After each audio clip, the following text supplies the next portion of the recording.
الأعراف آية نمبر 70. أعوذ بالله من الشيطان الرجيم. بسم الله الرحمن الرحيم.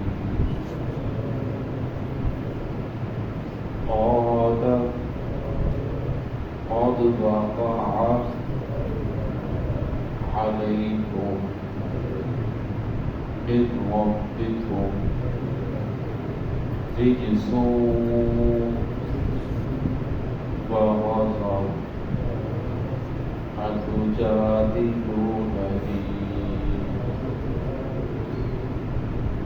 في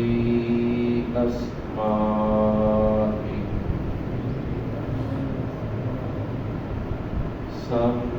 سميتموها أنتم وآباؤكم ما نزل الله بها من سلطان فانتظروا إني معكم من المنتظرين.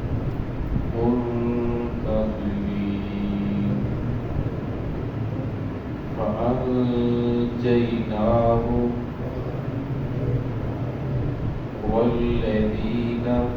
والذين معه برحمة منا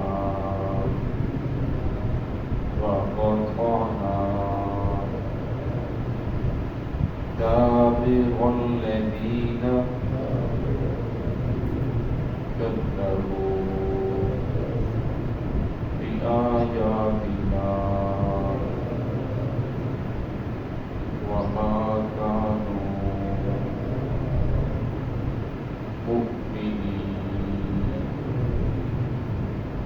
سبحان الله. بسم الله الرحمن الرحيم. قد وقع عليكم من ربكم رجس وغضب أتجادلونني في أسماء سميتموها أنتم وآباؤكم ما نزل الله بها من سلطان فانتظروا إني معكم من المنتظرين. فأنجيناه والذين معه برحمة منا وقطعنا دابر الذين كذبوا بآياتنا وما كانوا مؤمنين. قال قد وقع عليكم، فرمایا حود علیہ السلام نے تحقیق واقع ہو چکا ہے تم پر من ربکم تمہارے رب کی جانب سے رجس و غضب عذاب اور غضب اتجادلوننی فی اسماء کیا تم جھگڑا کرتے ہو میرے ساتھ فی اسماء چند ناموں کے بارے میں سمیتموها انتم وآباؤکم جو تم نے اور تمہارے باپ دادا نے خود ہی رکھ لیے ہیں. ما نزل اللہ اللہ رب العزت نے کچھ نازل نہیں فرمایا بہا من سلطان اس کے بارے میں کوئی دلیل. فانتظروا تم انتظار کرو انی معکم من المنتظرین بے شک میں بھی تمہارے ساتھ انتظار کرنے والا ہوں. فانجیناہ والذین معہ بس ہم نے نجات دی حود علیہ السلام کو اور ان لوگوں کو جو ان کے ساتھ تھے برحمت منا اپنی رحمت کے ساتھ. وقطعنا دابر الذین کذبوا اور ہم نے جڑ کاٹ دی ان لوگوں کی کذبوا بآیاتنا جنہوں نے ہماری آیات کو جھٹلایا. وما كانوا مؤمنین اور وہ نہیں تھے ایمان لانے والے. گزشتہ آیات کے اندر حضرت حود علیہ السلام اور قوم عاد کا تذکرہ چل رہا تھا. وہ قوم عاد نے حضرت حود علیہ السلام کو فرمایا فَأْتِنَا بِمَا تَعِدُنَا اگر تو سچا ہے تو جس عذاب کی رٹ لگائی ہوئی ہے اس عذاب کو لے آ۔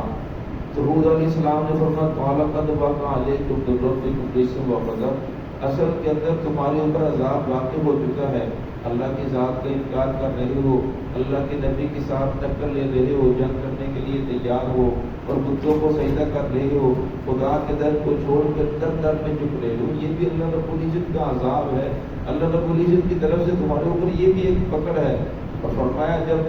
انسان دنیا کے اندر بیج ہوتا ہے، پھر کومپل نکلتی ہے، پھر وہ درخت بڑا ہوتا ہے، پھر اس کے اوپر پھل آتا ہے، پھر وہ پکتی ہے، پھر اس کے بعد جا کر اسے کاٹا جاتا ہے، ورنہ اب تم نے برائی کا بیج بو لیا ہے، اب وہ فصل تیار ہو چکی ہے، ورنہ جب اس کا وقت آئے گا تو اللہ رب العزت کی طرف سے عذاب بھی آ جائے گا، لیکن فی الحال جس کام کے اندر تم ملوث ہو یہ بھی اللہ رب العزت کی طرف سے تمہارے اوپر پکڑ ہے۔ تم نے فرمایا آتو جادلوننی، تم سوچو تو صحیح، تم اس بات کے بارے میں میرے ساتھ جھگڑا کر رہے ہو،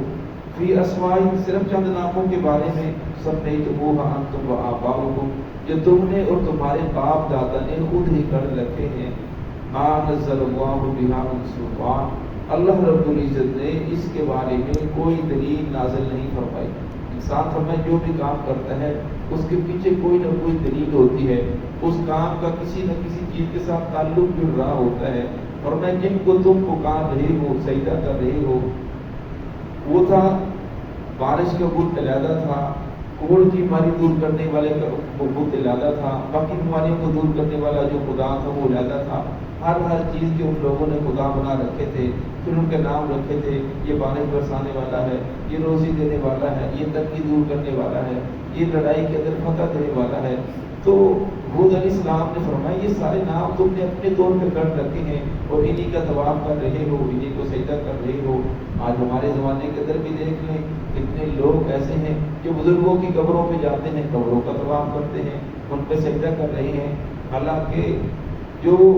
قبر کے اندر بزرگ دفن ہے وہ بہت بڑا اللہ کا ولی تھا، بڑا نیک آدمی تھا، جب تک دنیا کے اندر رہا تو اس نے بڑا دین کا کام کیا۔ یہ جو دین ہم تک پہنچا ہے، ہندوستان کے اندر دین آیا، یہ بادشاہوں کی وجہ سے نہیں آیا بلکہ نیک لوگوں کی وجہ سے، ولیوں کی وجہ سے آیا۔ خواجہ معین الدین چشتی رحمۃ اللہ علیہ 90,000 ہندوؤں نے ان کے ہاتھ کے اوپر کلمہ پڑھا۔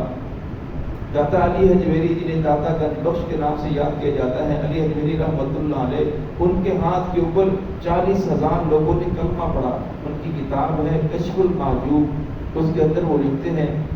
اور ان کی کتاب کشف الاسرار بھی ہے جس کے اندر انہوں نے شرک کا بہت زیادہ رد کیا۔ اس کے اندر وہ لکھتے ہیں کہ اے علی، اپنے آپ کو مخاطب کر کے، لوگ تجھے گنج بخش کہتے ہیں تو اس کے اندر تکبر نہ کر، غرور نہ کر، تیرے پاس تو ایک دانہ بھی نہیں ہے۔ گنج بخش اور فرمایا دینے والا اور نہ دینے والا یہ اللہ رب العزت کی ذات ہے، ورنہ تیرے پاس تو کچھ نہیں ہے لیکن لوگ تجھے گنج بخش کہتے ہیں۔ اسی طرح شیخ عبد القادر جیلانی رحمۃ اللہ علیہ، جنہیں غوث اعظم کے نام سے یاد کیا جاتا ہے، ان کی کتاب ہے بنیاد الطالبین، جس کا اردو کے اندر بھی ترجمہ آ چکا ہے۔ انسان پڑھے تو انسان کو پتہ چلتا ہے کہ ان بزرگوں نے دنیا کے اندر کیسا اللہ رب العزت کے دین کو پھیلایا اور شرک کا کیسا رد کیا۔ انہوں نے شرک کی بہت زیادہ تردید کی، لیکن ان لوگوں کے دنیا سے چلے جانے کے بعد لوگوں نے انہیں سے ہی مانگنا شروع کر دیا، انہیں کوئی سجدہ کرنا شروع کر دیا، انہیں سے راز و نیاز کی باتیں کرنا شروع کر دی۔ حالانکہ وہ لوگ، یہ تو وہ لوگ تھے جو لوگوں کا تعلق دنیا سے ہٹا کر خالق کے ساتھ جوڑتے تھے، دنیا سے لوگوں کو ختم کر کے ایک مالک کے سامنے سجدہ کرنے کو، سب جھکانے کو کہتے رہے، لیکن سے دنیا سے چلے جانے کے بعد لوگوں نے انہی کو ہی معبود سمجھنا اور حاجت روا سمجھنا شروع کر دیا۔ تو یہاں بھی اللہ رب العزت نے یہ فرمایا کہ یہ جو لوگ اس بارے میں جھگڑا کر رہے ہیں، چند ناموں کے بارے میں جو ان لوگوں نے خود کر رکھے ہیں، ما نزل اللہ بہا من سلطان، ان سے پوچھئے کہ جو کام تم کر رہے ہو تمہارے پاس اس کی دلیل کیا ہے؟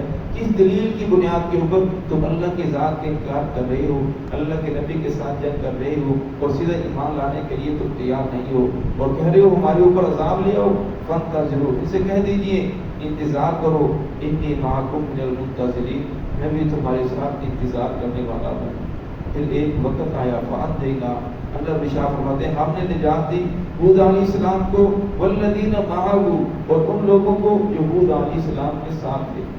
اللہ رب العزت نے ان لوگوں کے اوپر 3 سال ایسے مسلط کیے جس کے اندر کہاں آ گیا بڑی پریشانی، کھانے پینے کے لیے کوئی چیز نہیں. تو ان لوگوں نے ایک وفد تیار کیا جو مکہ کے اندر بھیجا، اور آپ لوگ بتوں کے سامنے گھٹنے ٹیک کر بیٹھ کے رو رو کر دعائیں کرنے لگے کہ ہماری اس پریشانی کو دور کر دے، بارش اللہ برسا. ان کو خدا سمجھتے تھے. انہوں نے دور سے ایک بادل کا ٹکڑا آتے ہوئے دیکھا کہ سیاہ رنگ کا بادل تھا، بڑے خوش ہوئے کہ ہماری دعا قبول ہو گئی. جب وہ بادل قریب آیا تو اس سے ایسی ہوا چلی